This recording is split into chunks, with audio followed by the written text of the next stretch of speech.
तो जरूरत पड़ने पर टेन थीटा निकाला जा सकता है। चलो, इक्वेशन ऑफ ट्रेजेक्ट्री बेटा होता क्या है, y equal to x tan theta minus half g x square by u square cos square theta. Values put करते हैं। x टेन थीटा अपने पास कितना है, perpendicular by base that is 2, minus half g की वैल्यू आप पुट कर दो 10 x square u square that is root 5 का स्क्वायर, तो बेटा ये बन जाएगा 5 cos square theta, cos theta 1/√5 है, स्क्वायर करोगे तो ये बन जाएगा 1/5। तो ये 5 यहाँ से कैंसिल कर रहा है, ये इसको 5 से कैंसिल कर रहा है, तो 2x minus 5x square that is B option. बेटा पेपर को अगर आप खुद करके तब उसका सॉल्यूशन देखोगे तो उसको आपको उसका रियल बेनिफिट मिलेगा। नेक्स्ट क्वेश्चन है अपने पास, दो गन्स हैं ए और बी जो कि बुलेट्स को फायर कर रही हैं 1 किलोमीटर पर सेकेंड एंड 2 किलोमीटर पर सेकेंड से, यानी अपने पास दो गन्स हैं, दो बंदूकें हैं जो कि जिनसे कि बुलेट्स निकल रही हैं 1 और 2 किलोमीटर पर सेकेंड की रफ्तार से। किसी पॉइंट से, ग्राउंड से वो फायर करती हैं इन ऑल पॉसिबल डायरेक्शन। जैसे एक गन है वो हर पॉसिबल डायरेक्शन में यानी हर तरफ फायर कर रही है। क्वेश्चन हमसे जानना चाहता है कि मैक्सिमम एरियाज जो ये कवर करेंगे उनका रेशियो क्या होगा, मैक्सिमम एरियाज। अब बेटा यहीं पर मेन इस क्वेश्चन का कंसेप्ट था। मैक्सिमम एरिया का मतलब ये हुआ कि आप उसे मैक्सिमम रेंज के लिए फेंकिए। तो मैक्सिमम रेंज मैक्सिमम होती कितनी है, रेंज का formula u square sine 2 theta by g. तो रेंज तो मैक्सिमम हो जाती है 45 डिग्री पर, इसका मतलब रेंज प्रोपोर्शनल हो जाएगी यू स्क्वायर के। अगर आप दोनों को मैक्सिमम के लिए ही फेंक रहे हो, थीटा आप 45 डिग्री पर फेंक रहे हो, तो रेंज तो मैक्सिमम हो जाएगी यू स्क्वायर के, यानी प्रोपोर्शनल हो जाएगी। अब एरिया बेटा, maximum area pi R square, ये आर जो कि सर्कल का रेडियस, ये रेंज का से रिप्लेस होगा। इसका मतलब बेटा एरिया प्रोपोर्शनल हो जाएगा, रेंज यू स्क्वायर के प्रोपोर्शनल है और रेंज के स्क्वायर के, इसका मतलब यू की पावर 4 के। अब इस क्वेश्चन में कुछ नहीं बचा, आप डाटा पुट करो इसके अंदर, तो जो एरिया 1 बाई एरिया 2 इनके रेशियोज बेटा आप डिवाइड कर दो 1/2 की power 4 that is 1/16 that is B option. ठीक है, ये टेस्ट सीरीज का यूनिट टेस्ट 2 का पेपर चल रहा है जो इसी संडे को हुआ है, यानी 14 जुलाई 2024। बेटा पेपर का मेन एम आपके फिजिक्स को इम्प्रूव करना और इससे आप नीट 2025 में एक बढ़िया स्कोरिंग लाओ, ये मेन एम है। आगे बढ़ते हैं। असर्शन रीजन बेटा इस बार 2024 में नीट ने असर्शन रीजन को पूछ करके इसकी इंपॉर्टेंस को और बढ़ा दिया। इन जनरल जब एम्स का एग्ज़ाम अलग होता था, बीचू वगैरह होते थे अलग अलग, तो एम्स ज़्यादा इस सबको पूछा करता था। अब चूँकि सारे एग्ज़ाम्स कॉमन हो गए हैं तो असर्शन रीजन ईजी भी होता है, टफ भी होता है। ईजी इसलिए कि उसमें आपको कुछ ज़्यादा न्यूमेरिकल वगैरह ऐसा कुछ होता नहीं, सिर्फ कंसेप्ट ही चल रहा होता है। टफ इसलिए क्योंकि अगर आपका कंसेप्ट क्लियर नहीं है तो आप खास तौर से ए और बी में उलझेंगे। चलो देखते हैं। असर्शन कहता है for an observer looking out through the window of A fast moving train. हाँ बेटा, जो लोग इस क्वेश्चन को फर्स्ट टाइम देख रहे हैं वो वीडियो को पॉज करके पहले उस क्वेश्चन को खुद करें और उसके बाद उसका सॉल्यूशन देखेंगे तो ज़्यादा बेनिफिट होगा। एक आदमी जो ट्रेन फास्ट चल रही है उससे बाहर देख रहा है तो उसको ऐसा लगता है कि जो नज़दीक की चीज़ें हैं वो तो अपोजिट डायरेक्शन में जा रही हैं, लेकिन जो दूर की चीज़ें हैं वो स्टेशनरी हैं। यानी जब आप ट्रेन में बैठते हो तो ट्रेन चल रही है फास्ट स्पीड से, तो जो चीज़ें होती हैं अगल बगल की, ऐसा लगता है बहुत तेज़ी से पीछे जा रही हैं, लेकिन जो दूर की चीज़ें होती हैं वो लगता है जैसे स्थिर है। ये है असर्शन। बात तो सही है, लेकिन ये होता क्यों है? ये इसलिए होता है जो पैरेलैक्स, मतलब जो आप दूर की चीज़ों को देखते हैं तो जो विजुअल एंगल बनता है वो चूँकि जो विजुअल एंगल आप लेते हैं, जैसे कोई नज़दीक की चीज़ है और कोई दूर की चीज़ है, तो उसमें चेंज ज़्यादा नहीं होता है, चूँकि आप जो डिस्टेंस ट्रेवल कर रहे हैं वो सिग्निफिकेंट नहीं है। तो उसका रीज़न ये होता है जो दूर की चीज़ें हमें छोटी दिखाई देती हैं, स्थिर दिखाई देती हैं।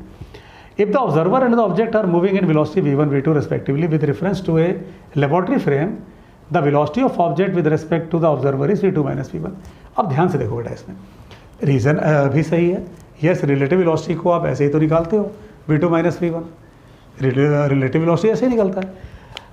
लेकिन दोनों एक दूसरे के साथ में रिलेटेड नहीं है, मतलब असर्शन और रीज़न दोनों सही हैं, लेकिन रीज़न एक्सप्लेन नहीं कर रहा। उसको क्यों नहीं कर रहा?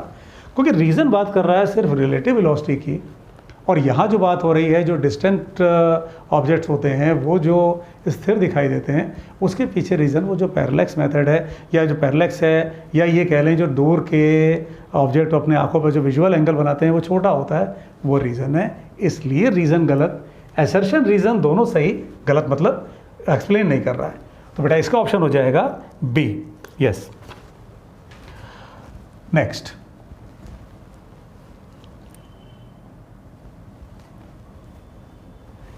नेक्स्ट क्वेश्चन कहता है, एक शिप है बेटा, ये थोड़ा सा मैथमेटिकल क्वेश्चन था, या ये कह लो कि लेंथी क्वेश्चन था।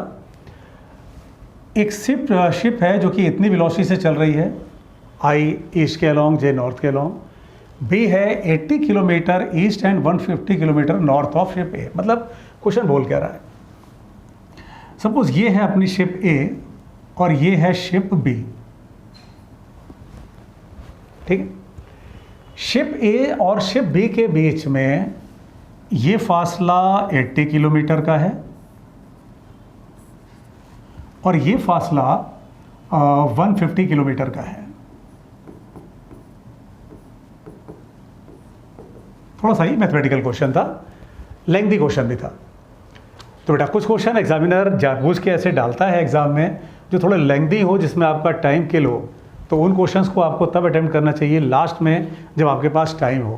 पेपर को हमेशा 2 बार में अटेम्प्ट करना चाहिए। पहले राउंड में आप उन क्वेश्चंस को कर लो जो आपको अच्छे से आते हैं, फिर सेकंड राउंड में आप जाके उन क्वेश्चंस को करो जो थोड़ा सा आपके फंस रहे थे। तो ये 80 किलोमीटर ईस्ट और 150 किलोमीटर नॉर्थ था, ये क्वेश्चन ने क्या रखा था आपने को। शिप ए ये चल रही है 10 से वेस्ट में, it is sailing towards no, ये जा रही है वेस्ट में, कितने से? 10 से। और शिप ए की वेलोसिटी अपने को दी गई थी 30i प्लस 50j। अब एक बार पहले क्वेश्चन को समझ लेते हैं, फिर चलते हैं इसके सॉल्यूशन पे। क्वेश्चन ने ये कहा कि एक शिप है ए और जो कि इतनी स्पीड से चल रही है, या कह लें इतनी वेलोसिटी से चल रही है, और एक शिप बी है जो कि 80 किलोमीटर ईस्ट और 150 किलोमीटर नॉर्थ में है और वो वेस्ट की तरफ आ रही है। क्वेश्चन आपसे ये जानना चाहता है कि इनके बीच में ये मिनिमम डिस्टेंस कितनी देर के बाद होगा, कैसे अप्रोच करेंगे। बेटा इसको अगर हम ओरिजिन मान लें, इसको अगर ओरिजिन मान लें तो इसका मतलब बी का जो कोऑर्डिनेट होगा वो होगा 80i, 150j, ठीक है। अब अगर देखें तो टी टाइम के बाद जो ए है ये कहाँ पहुँचेगा? ए ये पहुँचेगा 30 इंटू टी, 50 इंटू टी, ये इसका कोऑर्डिनेट होगा। अगर हम इसको 0 मान रहे हैं तो इसका कोऑर्डिनेट क्या होगा? क्योंकि ये 10 से अपोजिट आ रहा है, तो इसका कोऑर्डिनेट बी का, चलो यहाँ लिख लेते हैं, 80 माइनस 10 इंटू टी, कॉमा, अब इसके पास क्योंकि वाई एक्सिस पर तो कोई वेलोसिटी है ही नहीं, सिर्फ एक्स एक्सिस पर ही वेलोसिटी है, तो ये 150 तो कॉमन रह जाएगा, सेम रह जाएगा। मतलब ये किसी जनरल टाइम टी पर ए और बी के कोऑर्डिनेट्स हुए। अब इनके बीच का डिस्टेंस अगर हम उसे सॉल्व करें, मतलब उसको निकालें अगर हम, तो वो मिल जाएगा बेटा, यहाँ से अगर हम सब्सट्रैक्ट करें तो ये हो जाएगा 80 minus 40t square plus 150 minus 50t square. Yes, ये एक लेंथी क्वेश्चन था, इसको आपको तब अटेम्प्ट करना था जब आपके पास सफिशिएंट टाइम हो लास्ट में, पहले आसान क्वेश्चंस को निपटाने के बाद। अब इसके बाद आपको क्या करना है, इसे डिफरेंशिएट करेंगे और उसके बाद इसको 0 कर देंगे। डिफरेंशिएट करेंगे हम लोग, ये जो ए बी है इसको डिफरेंशिएट करेंगे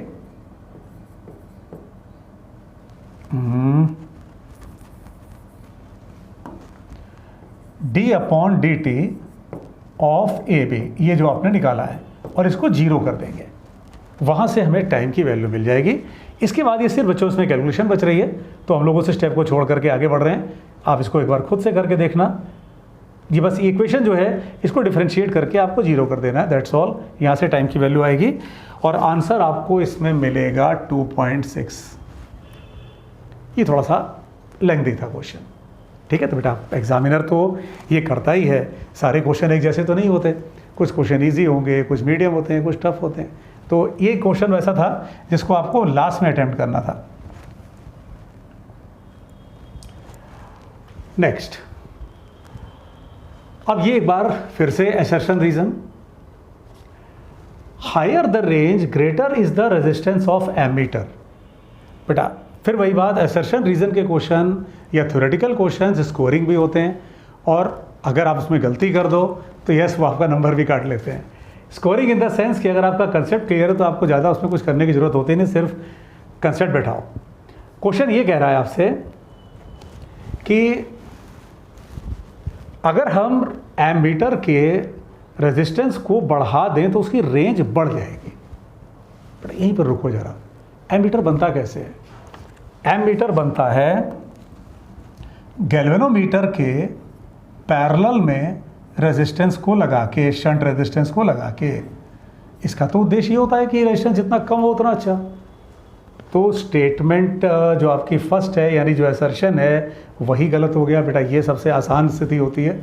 अगर असर्शन रीजन के क्वेश्चन में आपको असर्शन गलत मिल गया तो ये सबसे आसान स्थिति है, सीधे आपको और कुछ चेक करने की ज़रूरत ही नहीं पड़ती, असर्शन फॉल्स है। क्योंकि आप जब रेजिस्टेंस बढ़ाते हो तब तो उसकी रेंज घट जाएगी, वो बढ़ेगा नहीं। उसकी रेंज बढ़ाने के लिए तो आपको उसका रेजिस्टेंस कम करना पड़ेगा। एक बार रीज़न भी देख लेते हैं। To increase the range of ammeter additional shunt needs to be used across it. Yes, ये बात सही है, हमें शंट रेजिस्टेंस लगाना पड़ता है, लेकिन रीज़न की तो बात ही खत्म हो गई। जैसे ही असर्शन गलत है तो एक ही ऑप्शन मिलता है आपको, assertion false, reason true. Ammeter की रेंज को बढ़ाने के लिए आप उसके रेजिस्टेंस को कम करते हो। कैसे कम करते हो? शंट रेजिस्टेंस को लगा के। नेक्स्ट, अब ये क्वेश्चन बेटा ये भी कंसेप्चुअल क्वेश्चन है, ज़्यादा इसमें कोई बहुत ज़्यादा कह सकते हो कैलकुलेशन नहीं है, कंसेप्चुअल क्वेश्चन ही है। इंटरनल रेजिस्टेंस 4 ओम का इसमें लगाया गया और आपको एक ही सर्किट दे दिया गया। बेटा जो लोग फर्स्ट टाइम इस क्वेश्चन को कर रहे हैं, इन क्वेश्चंस को, वो लोग क्वेश्चन जब आ जाए सामने स्क्रीन पर तो वीडियो को पॉज कर लो और उस क्वेश्चन को एक बार पहले अपने आप ट्राई करके तब उसका सॉल्यूशन देखो। क्वेश्चन ये कह रहा है कि आपको ये कॉम्बिनेशन दिया गया और मैक्सिमम पावर आपको चाहिए, उसके लिए इस आर की वैल्यू क्या हो। तो बेटा एक कंडीशन होती है सेल्स में, पावर्स में, पावर के लिए रदर कह लें कि अगर हमारे पास कोई सेल है, तो उसको अगर हमने किसी एक्सटर्नल रेजिस्टेंस से जोड़ा है, ये suppose E comma small R की है, कैपिटल आर एक्सटर्नल रेजिस्टेंस, तो internal resistance should be equal to the external resistance. ये कंडीशन होती है। और देखते हैं अब यहाँ पे क्या कंडीशन है भाई। हम पहले इसका इक्विवेलेंट निकाल लें और वो जो रेजिस्टेंस आए उसको हम फिर इस कंडीशन पे ले जाएं। अब देखा जाए ज़रा यहाँ क्या कहानी है। बेटा ये है 2R, इधर का जो अगर आप इक्विवेलेंट निकालोगे तो 2R है, और इधर का अगर आप देखो ये वाला तो इधर ये 2R है। तो ये क्या व्हीटस्टोन ब्रिज फॉर्म हो रहा है? Yes, 2R by R is equal to 4R by 2R, that is 2:1। इसका मतलब ये रेजिस्टेंस दो हटा क्योंकि ये व्हीटस्टोन ब्रिज है, ये बैलेंस व्हीटस्टोन ब्रिज है। कैसे आया? ये RR सीरीज में 2R, इधर R तो 2:1, और इधर अगर आप देखो तो ये 4R है, 2R है, अगेन 2:1। तो इसका मतलब ये व्हीटस्टोन ब्रिज है। 6R को हटा दो। अब आप देखो तो ये R R R, ये ऊपर आया 3R इस पूरे का, और ये नीचे का RR 2R plus 4R 6R। 6R और 3R बेटा इनका पैरेलल कॉम्बिनेशन निकाल लो, वो कितना आएगा? 2R आएगा। कहाँ से आया? R1 R2 bye R1 plus R2। तो इस पूरे का आ गया रेजिस्टेंस 2R, और क्वेश्चन कह रहा है कि R की वैल्यू बताइए मैक्सिमम पावर के लिए। तो क्या काम करो बेटा, आप इस 2R को इक्वेट करो इंटरनल रेजिस्टेंस 4 से, इसका मतलब ये आ गया 2, that is B option. Yes, ठीक है बेटा। क्वेश्चंस को खुद ट्राई करोगे तब आप ज़्यादा सीखोगे। जब आप पहले इस पेपर, बल्कि अगर आप इस टेस्ट सीरीज़ को ज्वाइन करो, आप इस पेपर को दो, टेस्ट पेपर को दो, अपने रैंक देखो, अपना नंबर देखो, उसके बाद जब इसका डिस्कशन जाता है यूट्यूब चैनल पर, आप उसे देखो। इसको सीखना कहते हैं। तब आप सीखोगे, तब आप में इम्प्रूवमेंट आएगा। लो आगे बढ़ते हैं बेटा। अगला क्वेश्चन, ये भी कंसेप्चुअल क्वेश्चन था। ये बल्ब्स के पावर को रिलेट कर रहा था, बल्ब्स के पावर को। क्या है भाई इसका कंसेप्ट, आओ देखते हैं। हमें 3 बल्ब्स दिए गए, 100 वाट, 60 वाट, 60 वाट, और इन्हें 250 वोल्ट से लगा के बेटा, इस पर एग्जैक्ट न्यूमेरिकल्स भी आ चुकी हैं एग्जाम में। अगर आप पीवाईक्यूज देखोगे तो इस पर एग्जैक्ट क्वेश्चन भी आ चुका है कि अगर इसकी पावर 100 वाट है तो इनकी पावर्स कितनी है इस कम्बिनेशन में। फिलहाल क्वेश्चन क्या पूछ रहा है?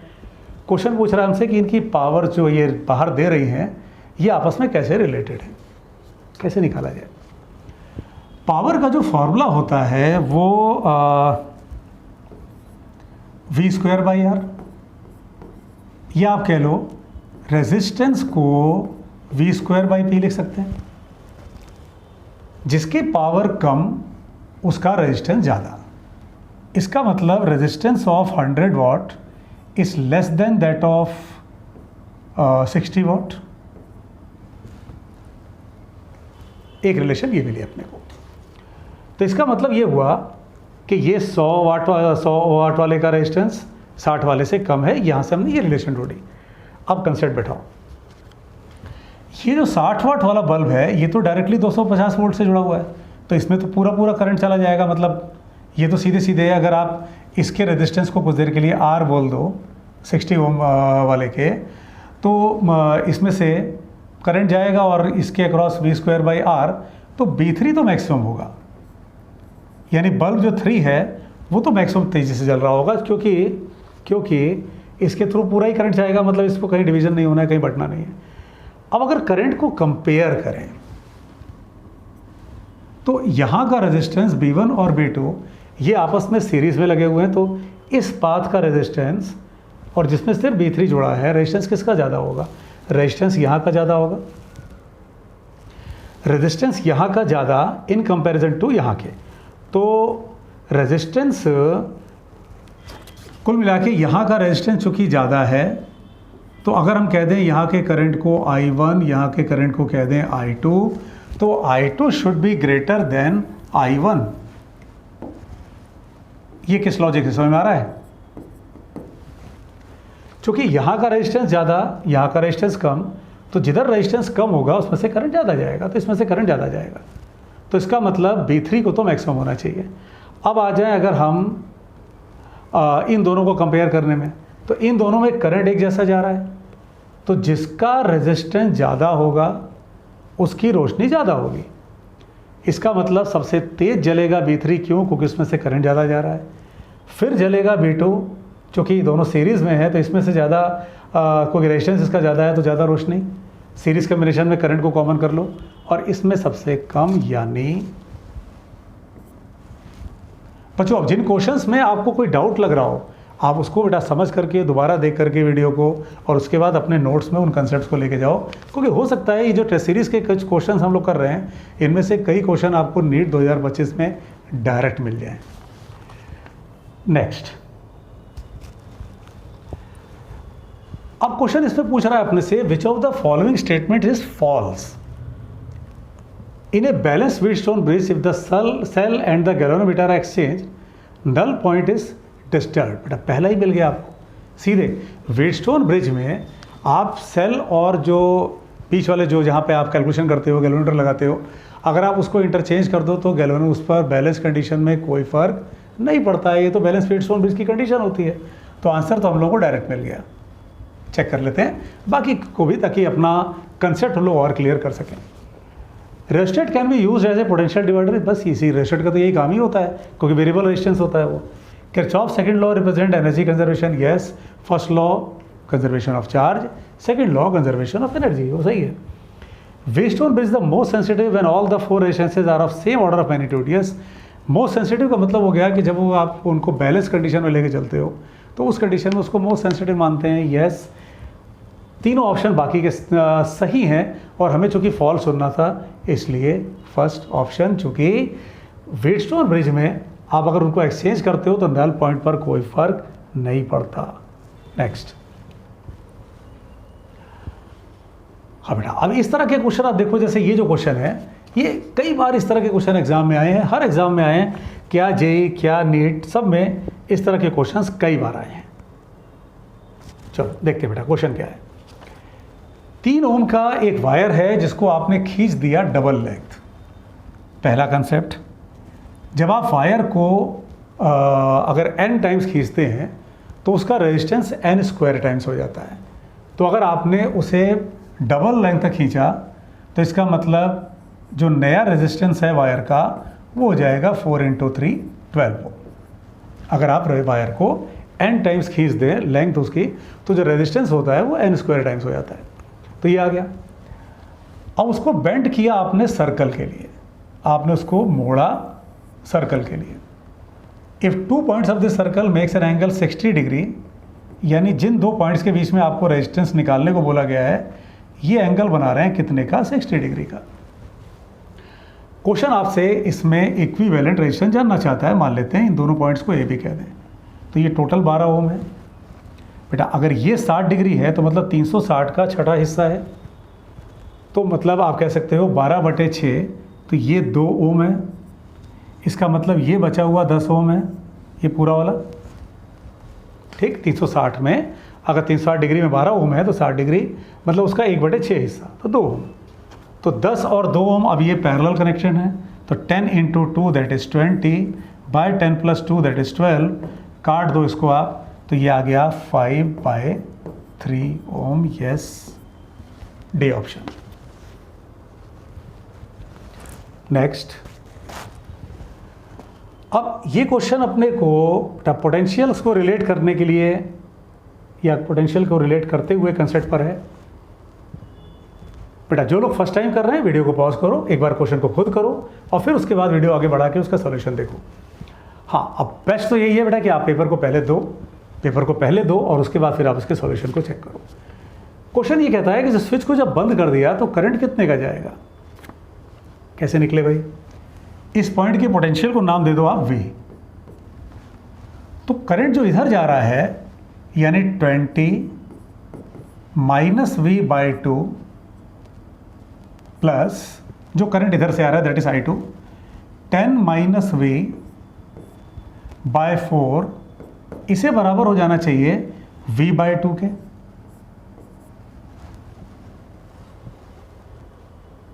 ठीक है, इसे आप सॉल्व करो तो आपको V की वैल्यू मिल जाएगी 10।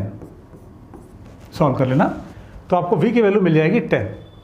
और बेटा अगर यहाँ पे आप 10 रख दो तो इसका मतलब आपको जो करंट मिल रहा है I वो 10/2 दैट इज़ 5।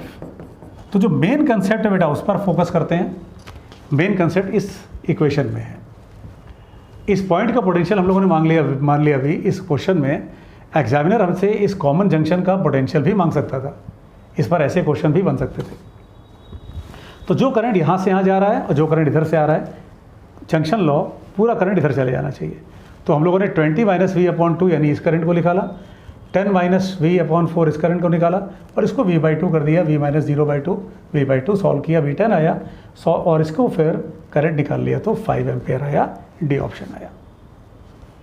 ठीक है, नेक्स्ट। अब ये बेटा एक आसान क्वेश्चन था, इसको गलत नहीं करना चाहिए आइडियली आप लोगों को अगर आपने कंसेप्ट को बेटा पढ़ा हुआ है। डिस्प्लेसमेंट की इक्वेशन दे दी गई है, वेलोसिटी व्हेन एक्सेलरेशन इज 0। तो डिस्प्लेसमेंट की इक्वेशन है, आप एक बार इसे डिफरेंशिएट कर देते 3t² - 12t + 3, ये अपने पास वेलोसिटी की इक्वेशन आ जाती। क्वेश्चन कह रहा है कि उस समय वेलोसिटी बताइए जब एक्सेलरेशन 0 हो। इसको फिर डिफरेंशिएट करना था, एक्सेलरेशन 60 - 12। अब इसको आप 0 करो तो टाइम की वैल्यू आ गई आपके पास 2। अब t आ गया तो बेटा इसको फिर आप पुट कर दो वेलोसिटी के इक्वेशन में, तो आपको इसका आंसर मिल जाएगा। बेटा हम लोग कैलकुलेशन का टाइम सेव कर रहे हैं, आप डाटा पुट करके आंसर खुद निकाल लो। इसमें आपको आंसर मिलेगा -9, डी ऑप्शन। प्रोसेस समझो आप, डिस्प्लेसमेंट को डिफरेंशिएट किया वेलोसिटी, वेलोसिटी को डिफरेंशिएट किया एक्सेलरेशन, उसको ज़ीरो करके टाइम निकाला और फिर टाइम की वैल्यू को पुट कर दिया, आपको आंसर मिल जाएगा डी ऑप्शन -9। नेक्स्ट, अब ये क्वेश्चन बेटा, इस क्वेश्चन को लीनियर मोशन का आप कह सकते हो एक एलिमेंट्री क्वेश्चन है। जब आप बॉल ड्रॉप करते हो किसी टावर से, उस कंसेप्ट पर क्वेश्चन बोल क्या रहा है। आपने किसी टावर के टॉप से बिल्डिंग मैंने उससे ड्रॉप किया एक बॉल को, और आपने ये देखा कि लास्ट के 2 सेकंड में वो 40 मीटर चली है। लास्ट के 2 सेकंड में आपने बॉल को यहाँ से ड्रॉप किया, बिल्डिंग की ऊंचाई कुछ रही होगी, और लास्ट का जो ये 40 मीटर है इसको ट्रेवल करने में उसे 2 सेकंड लगा है। तो क्वेश्चन आपसे इस टावर की ऊंचाई को जानना चाहता है, कैसे निकलेगा बेटा? अगर हम ये मान लें कि इसको नीचे आने में लगा टाइम t, तो h बराबर ½ g² होना चाहिए। अगर टोटल टाइम लगा है t, तो ये जो 40 मीटर है ये कितने में, लास्ट के 2 सेकंड्स में है। तो क्या हम ½ g² यानी ये टोटल, इसमें से सब्सट्रैक्ट कर दें ½ g t -2², तो इसे 40 होना चाहिए। बेटा हम लोग कॉन्सेप्ट फोकस करते हैं, बाकी कैलकुलेशन आप खुद भी कर सकते हो, कॉन्सेप्ट फोकस करो। टोटल में से बेटा t, अगर ये 2 सेकंड लगाए तो इसका मतलब ये t -2 का टाइम होगा, टाइम की भाषा में। तो ½ g² टोटल टाइम, उसमें से अगर हम ये वाला गैप घटा दें तो हमको ये गैप मिल जाएगा। तो हमने ये ½ g² माइनस बेटा इक्वेशन बनाई इक्वल टू यहाँ 40। अब यहाँ से हम t की वैल्यू निकाल के फिर इस h की इक्वेशन में रख देंगे, तो हमें मिल जाएगा हमारा आंसर, जो कि आएगा 45 मीटर। ठीक है, पहले यहाँ से टाइम निकालना है और फिर उस इक्वेशन को यहाँ पे पुट कर देना। इसके बाद बेटा हम लोग कैलकुलेशन को स्किप कर रहे हैं, वो आप लोग खुद भी कर सकते हो। ठीक है, कंसेप्ट सेम रहेगा। नेक्स्ट, क्योंकि अननेसेसरी बेटा फिर वीडियो बहुत लंबा हो जाएगा, तो हम लोग कंसेप्ट फोकस करते हैं और उसके बाद फिर आप इन क्वेश्चंस को खुद करो, तब आप सीखोगे। Next, 2 bullets are fired horizontally and simultaneously towards each other from rooftops of 2 buildings। Question बोल क्या रहा है, अपने पास 2 बिल्डिंग्स हैं 200 मीटर ऊंची, यानी ये दोनों बिल्डिंग्स की ऊंचाई 200 मीटर है ईच, और इनके बीच का गैप है 100 मीटर। हमने यहाँ से बुलेट्स को फायर किया और ये देखा कि अच्छा दोनों को 25 से, तो ये ऐसे आएगी, ये कुछ ऐसे आएगी। तो क्वेश्चन ही जानना चाहता है कि टक्कर कहाँ हुई इनका कोलिजन कहाँ हुआ। तो x की वेलोसिटी को y से कोई मतलब नहीं होता, y को x से कोई मतलब नहीं होता। रिलेटिव वेलोसिटी इनकी कितनी हो जाएगी, 25 + 25 दैट इज़ 50 इंटू t। ये हॉरिजॉन्टल डिस्टेंस 100 का जब तय करेंगे, वो टाइम निकाल लो कितना आया, 2 सेकेंड। क्योंकि जब ये टकराएंगे तो इन्होंने बीच में अपना ये गैप तय किया होगा और ये इक्वली नीचे गिरे होंगे। तो पहले हम लोगों ने निकाल लिया कि 100 का डिस्टेंस ट्रेवल करने में हॉरिजॉन्टल इनको कितने का टाइम लगा। कैसे निकाला, रिलेटिव वेलोसिटी से, यहाँ से टाइम आ गया। अब ये कितना नीचे गिरा, ये कैसे निकालने, कोई भी एक कितना नीचे गिरा, ½ g² तो ये नीचे गिरा कितना, 20 मीटर। इसका मतलब हमारे पास ये गैप आया है 20 मीटर। अब ये बेटा ऑप्शन में चलते हैं, चालाकी देखो एग्जामिनर की बेटा, ये बी ऑप्शन 20 मीटर डाल करके 2 सेकेंड 20 मीटर, यानी अगर कोई जल्दबाजी में करे तो उसको ये ऑप्शन गलत हो जाएगा। A option 2 second at a height of 20 metre, sorry 120 metre, क्योंकि हमने जो 20 निकाला है वो तो ऊपर से निकाला है और ज़मीन से ऊंचाई 180 मीटर की, तो इसलिए ए ऑप्शन। नेक्स्ट, ये बेटा बहुत आसान क्वेश्चन था। ये एक ऐसा क्वेश्चन था जिसमें कि आपको पेन कॉपी की जरूरत ही नहीं पड़नी चाहिए थी। 45 माइनस थीटा, 45 प्लस थीटा, इससे आपने बॉल्स को फेंका है और सेम स्पीड से, और आपसे क्वेश्चन उनके रेंजेस की बात करना चाहता है। तो रेंज के में जब आपने सेम स्पीड ले रखी है तो रेंज मतलब साइन 2 थीटा पे डिपेंड करेगी। Sine 2 theta that is 2 into 45 minus theta या 2 इंटू 45 प्लस थीटा। बेटा दोनों वैल्यू सेम है, इसका मतलब दोनों की जो रेंजेस आएंगी वो सेम आएंगी। फर्स्ट ऑप्शन, क्योंकि 45 माइनस थीटा पे भी आपको वही 90 माइनस 2 थीटा मिला, यहाँ 90 प्लस 2 थीटा मिला। साइन 90 माइनस या 90 प्लस, बेटा दोनों चीज़ें सेम हो जाएंगी, इसलिए रेंजेस दोनों की इक्वल होंगी। नेक्स्ट, अब ये क्वेश्चन कहता है आपसे, अब ये आ गया रिवर वाले कंसेप्ट पर। बेटा जो इस बार वाले टेस्ट का जो टॉपिक था वो काइनेमेटिक्स और उधर से करंट इलेक्ट्रिसिटी। ठीक है, जो नेक्स्ट है अब जो टेस्ट आ रहा है यानी यूनिट टेस्ट 3, बेटा उसमें न्यूटन्स लॉ, फ्रिक्शन और कैपेसिटेंस है ना। तो उसके अकॉर्डिंग बच्चे जो भी उसमें इंटरेस्टेड हैं, जो दे रहे हैं, बेटा उसको अच्छे से तैयार करें। क्वेश्चन कहता है कोई स्विमर है जो कि स्विम कर सकता है यानी तैर सकता है 20 से। पानी का जो बहाव है वो है 10, मान लेते हैं ये नदी है, पानी का बहाव है 10 का और वो व्यक्ति तैर सकता है 20 से। अब उसे अगर ठीक सामने वाले पॉइंट पे जाना होता है तो उसे कुछ एंगल बनाते हुए तैरना पड़ता है ताकि उसकी वेलोसिटी का एक कंपोनेंट रिवर के फ्लो को बैलेंस कर ले और एक कंपोनेंट से वो पार कर जाए। तो ये अगर 20 है और क्वेश्चन ने ये कहा है कि वो ये साउथ है उधर नॉर्थ है, ये एंगल थीटा, बेटा कुछ नहीं बचा इस क्वेश्चन में, बहुत ईजी। 20 साइन थीटा को बैलेंस करना चाहिए पानी के बहाव को यानी 10 को, तो थीटा आ गया अपने पास 30 डिग्री।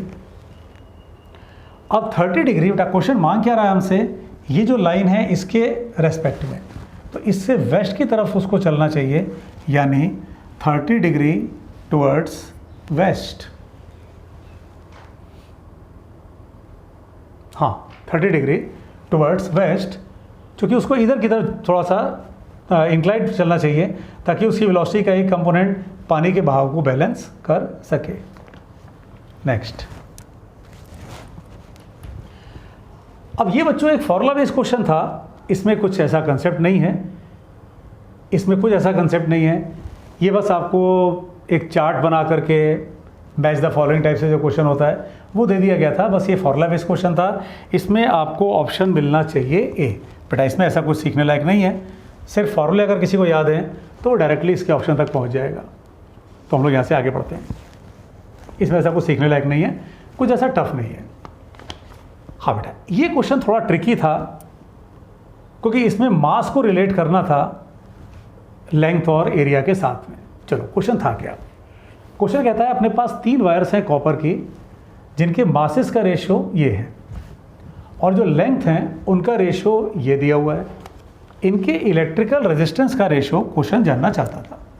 कैसे सॉल्व होगा, रेजिस्टेंस आर, बेटा इसको फिर वही चीज़ जिन्होंने पहले किया है पेपर को वो लोग तो ठीक है सीधे सॉल्यूशन को चेक कर सकते हैं, जिन्होंने नहीं किया है वो पहले एक बार वीडियो को पॉज करके उस क्वेश्चन को अपने आप करें, उसके बाद देखें, और अदरवाइज़ पेपर को पहले वो ले लें। बेटा वो फिजिक्स मूनशॉट ऐप पर अवेलेबल है, वहाँ से ले करके पहले क्वेश्चन को सॉल्व कर लें। अपने पास rho equal to L by A formula होता है, रो रेजिस्टिविटी, ये मटेरियल की प्रॉपर्टी है, density mass by volume, volume को हम लिख सकते हैं एरिया इनटू लेंथ। ठीक है, तो अब हम अगर ले जाएं इसके हिसाब से प्रोपोर्शनैलिटी के लिए तो आर प्रोपोर्शनल, ध्यान से देखो बेटा, डेंसिटी मटेरियल की प्रॉपर्टी है, अगर हम ए को लिख दें यहाँ से एल बाई ये आ गया डेंसिटी मास बाई वॉल्यूम, तो density mass by volume area into length, हमें मासेस का रेशियो पता है। तो क्या हम ए को ऐसे ये एल ऐसे रहने दें, ए को ऊपर ले जाएं, तो क्या हम इसे एम बाई एल कह सकते हैं क्या, प्रोपोर्शनलिटी भाई डेंसिटी मटेरियल प्रॉपर्टी है, रॉ मटेरियल की प्रॉपर्टी है, एक ऊपर ले जाओ तो ये m/l, तो इसको ऊपर ले जाओ तो रेजिस्टेंस प्रोपोर्शनल हो गया L² के। अब बेटा इसमें कुछ नहीं बचा। जैसे ही आप यहाँ तक लेके आए कैलकुलेशन को, अब इसके बाद इसमें कुछ नहीं बचा कंसेप्ट को, बल्कि कैलकुलेशन तो इसके बाद है। अब बेटा लेंथ का रेशो आपके पास है 5:3:1 और मासेस का रेशो, तो प्रैक्टिकली आप क्या कह सकते हो 5 का स्क्वायर, बल्कि चलो सीधे वैल्यू पुट करते हैं। 5 का लेंथ का रेशो आपके पास है लेंथ बाय मास, तो 5² दैट इज़ 25:2। ये क्या है भाई, ये है 9 और इधर है 3, तो ये हो जाएगा 9/3 दैट इज़ 3। और फिर इधर क्या है, इधर है बेटा आपके पास 1 का स्क्वायर दैट इज़ 1 और ये है 5 मास का रेशो 5, तो ये हो जाएगा 125:15:1। ये बेटा इसका आंसर को भी चेक कर लेते हैं हम लोग। Yes, D option. Main concept इसमें यहाँ खड़ा है कि आप कैसे इक्वेशन को कन्वर्ट करेंगे मास के टर्म्स में, तो मेन कंसेप्ट यहाँ पे है। नेक्स्ट, अब ये बेटा बड़ा आसान क्वेश्चन था। एक फ्यूज वायर जो कि उसका मैक्सिमम आपको पावर दे रखा था क्वेश्चन ने, और रेशियो जानना चाहता है, इसमें तो कुछ दम है ही नहीं क्वेश्चन में। पावर 1 की, करंट 5 का, तो I² बैठाते आप 1/25 दैट इज़ 0.04 ओम। बेटा ये तो फॉर्मूला बेस्ड क्वेश्चन था। इससे आप बेटा ये चीज़ भी देखो कि पेपर में ऐसा नहीं होता कि सारे क्वेश्चन टफ ही हों, कुछ क्वेश्चन इजी होते हैं, कुछ मीडियम लेवल के होते हैं। तो आपको चाहिए ये क्या, पहले राउंड में आप उन क्वेश्चंस को निपटाओ जो क्वेश्चन आसान है। हाँ, उनके बगल में आसान लिखा नहीं रहता, आपको उनको ढूंढना पड़ता है। हो सकता है क्वेश्चन नंबर 4 के बाद सीधे क्वेश्चन नंबर 12 आसान है, बीच में क्वेश्चन मीडियम में टफ है, तो आप पहले आसान क्वेश्चन को निपटाओ ताकि उतने क्वेश्चन आपके, उतने नंबर्स आपके जेब में आ जाएं, फिर उसके बाद टफ क्वेश्चन पे जाओ। ये क्वेश्चन बहुत ईजी था। नेक्स्ट, अब बेटा ये क्वेश्चन करंट इलेक्ट्रिसिटी का, अगेन करंट इलेक्ट्रिसिटी का एलिमेंट्री कंसेप्ट। अपने पास बहुत सारी बैटरीज हैं N, जिनका इंटरनल रेजिस्टेंस है R और उनको सीरीज में लगाया गया है। यानी खेल कुछ ऐसे है, अपने पास N सेल्स हैं, सबका EMF E और सबका इंटरनल रेजिस्टेंस R। क्वेश्चन कहता है कि आपने उसको शॉर्ट सर्किट कर दिया, तो आप I और जो N है उनके बीच का रिलेशन बताइए। ठीक है, विच of the graph shows the current relationship between I and N, current का और N के बीच का। ये इक्विवेलेंट सेल बनेगी कितने की, ये इक्विवेलेंट सेल बनेगी यहाँ से Ne की। इसका इंटरनल रेजिस्टेंस कितने का होगा, Nr का। एक्सटर्नल आपने कुछ रेजिस्टेंस लगा नहीं रखा है, N से कैंसिल हो गया, इसका मतलब करंट फ्लो करेगा E/R का। आप देख सकते हो N आपकी कैलकुलेशन में है ही नहीं, इक्विवेलेंट सेल आपने निकाली Ne, मतलब अगर आप इसको एक सेल से रिप्लेस करो तो ये फिगर ऐसे बन जाएगी।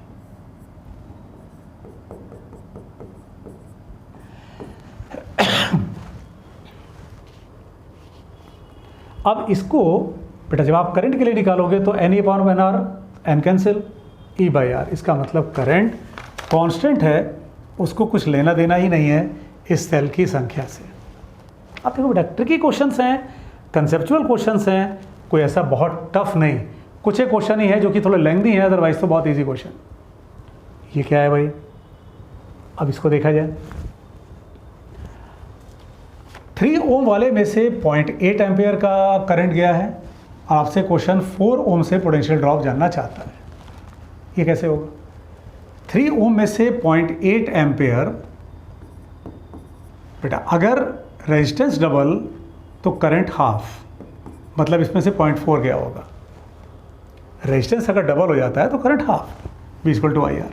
इसका मतलब इसमें से करंट जाएगा 0.8, 0.4 दैट इज़ 1.2 का।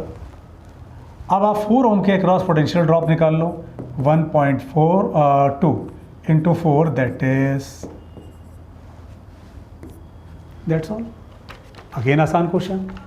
हाँ, आसान तब जब आपको ये कंसेप्ट पता है कि रेजिस्टेंस और करंट आपस में डिवाइड कैसे होते हैं, कैसे उनको आप रिलेट करते हो, तब आसान है। नेक्स्ट, अब बेटा आपके पास अगेन एक व्हीटस्टोन ब्रिज का क्वेश्चन दिखाई दे रहा है। 3 रेजिस्टेंसेस पी क्यू आर जो कि 2 ओम के हैं और एक अननोन रेजिस्टेंस एस है जो कि व्हीटस्टोन ब्रिज को फॉर्म कर रहा है। बेटा इसको हम लोग ऐसे समझने के लिए कह सकते हैं कि जैसे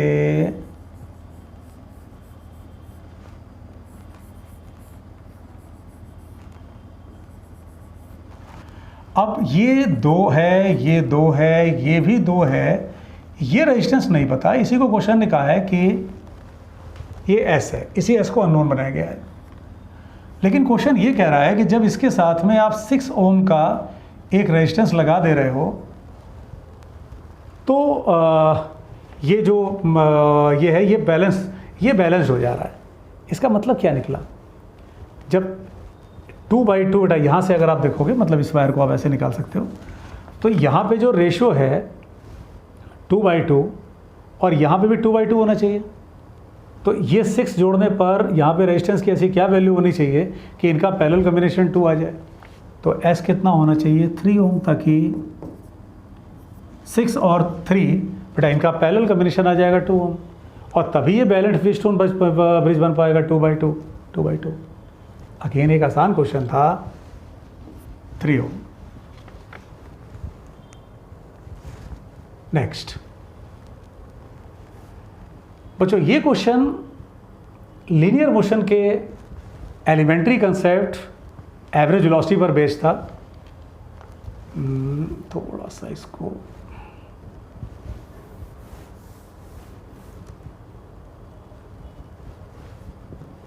छोटा कर लेते हैं बेटा, थोड़ा सा इसको।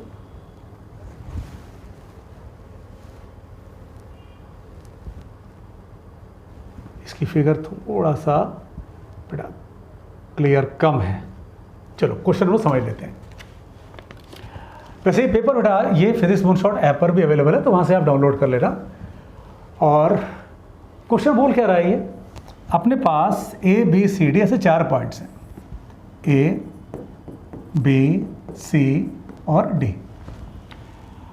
ऑब्जेक्ट ने मूवमेंट किया है V1 से, V2 से और V3 से। और क्वेश्चन ने बड़े चालाकी से ये ना बता के कि तीनों बराबर हैं, ये कहा कि AB BC के बराबर है और AD 3 टाइम्स AB के बराबर है। मतलब बेटा ये भी, इससे भी आप एक